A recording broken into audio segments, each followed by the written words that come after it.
Hi, VencoreWeather.com meteorologist Paul Dorian here on Tuesday, March 29th. Quite a chilly air mass has arrived in the Mid-Atlantic region with those strong, gusty winds late yesterday and last night. It'll remain quite windy today, but then conditions should calm down quite rapidly after sunset tonight, and that'll set the stage for a very cold night for this time of the year. By tomorrow morning, many suburban locations to the north and west of D.C., to the north and west of Philly and New York City will be at or even slightly below the freezing mark by late tonight, early tomorrow morning. Modifies some tomorrow afternoon, gets quite a bit milder on Thursday following the passage of a warm frontal system. There could be a few showers, maybe a thunderstorm or two on Thursday, and then periods of rain on Friday, especially looking like the first half of the day on Friday, as a strong cold front arrives on April 1st.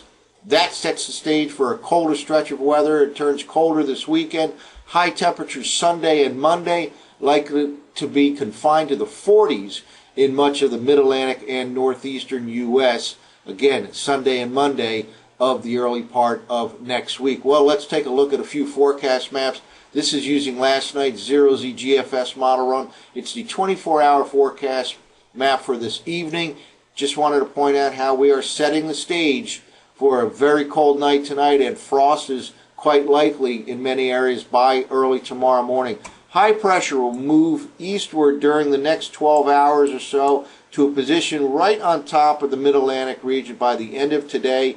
Winds will be quite brisk again for the next several hours. Start to slacken off later in the day, later this afternoon, and then noticeably calmer after sunset tonight as this high pressure area moves right on top of us. Let's now jump ahead to tomorrow morning's forecast map. And here we go. At wake-up time tomorrow morning, high pressure will be sitting right on top of the I-95 corridor region from D.C. to Philly, New York City. Winds will be calm. Skies should be clear. A great recipe for temperatures to drop off rapidly. And again, late night, early morning, low temperatures should be at or slightly below freezing in many suburban locations. So if there are any newly planted flowers out there that are susceptible to the cold, you may want to protect them. This is indeed a cold air mass, and it bottoms out late tonight, early tomorrow morning. Could see some areas drop into the upper 20s by tomorrow morning. Well, temperatures will modify noticeably Wednesday afternoon, and then Thursday will become much milder following the passage of a warm frontal system. This is the forecast map for Thursday morning. Notice here the isobar pattern, all these black lines representing isobars. Strong low pressure area by Thursday morning over the Great Lakes, and a broad southwesterly flow of air will develop in the I-95 corridor. Temperatures will jump noticeably. 70 degrees is quite likely for highs in many areas by Thursday afternoon. Certainly can be a few showers, maybe a thunderstorm or two breaking out during the day on Thursday, especially Thursday afternoon. Let's jump ahead to the Thursday evening forecast map. Well, here we go by Thursday evening. Some greens depicted here by last night's GFS model run, indicating the likelihood for some shower activity. Again, maybe a thunderstorm mixed in later Thursday night. High temperatures perhaps reaching 70 degrees in parts of the I-95 corridor.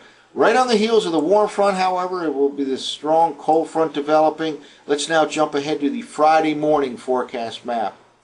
And here we go. This is the forecast map for Friday morning, April 1st. We've been pegging April 1st for several days now for the beginning of a cold stretch of weather for this time of the year in much of the eastern U.S. Indeed, a cold front right here come Friday morning will be associated with some periods of rain early Friday. For the most part, Friday will remain a mild day.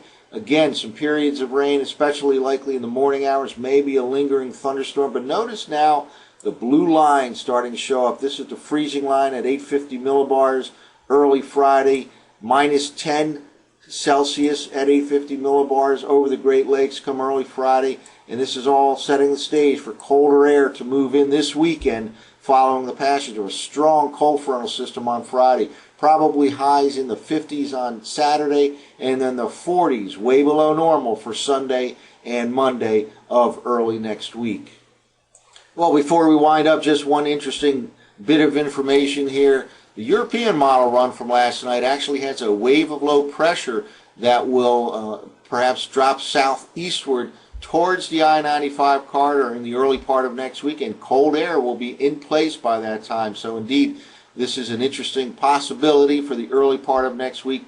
Snow, certainly more likely north and east of the Mason-Dixon line, perhaps even north and east of I-80. This is just a long-term speculation for early next week, but this is the European model run from last night for Sunday night.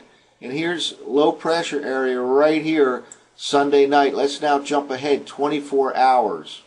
And here we go. This is a forecast map for next Monday night by last night's 0Z European model run. Notice here that low pressure area indeed drops southeast from the northern plains right towards the mid-Atlantic region, and lots of cold air in place at this time right here, especially north of I-80, perhaps even as far south as the Mason-Dixon line. So this is something we'll watch for over the next several days. But again, cold night tonight, low temperatures by morning, near or slightly below freezing, and then a cold shot of weather comes this weekend into the early part of next week, perhaps even low pressure to deal with in that cold stretch of weather during the early part of next week. That's it for now. For VencoreWeather.com, I'm meteorologist Paul Dorian.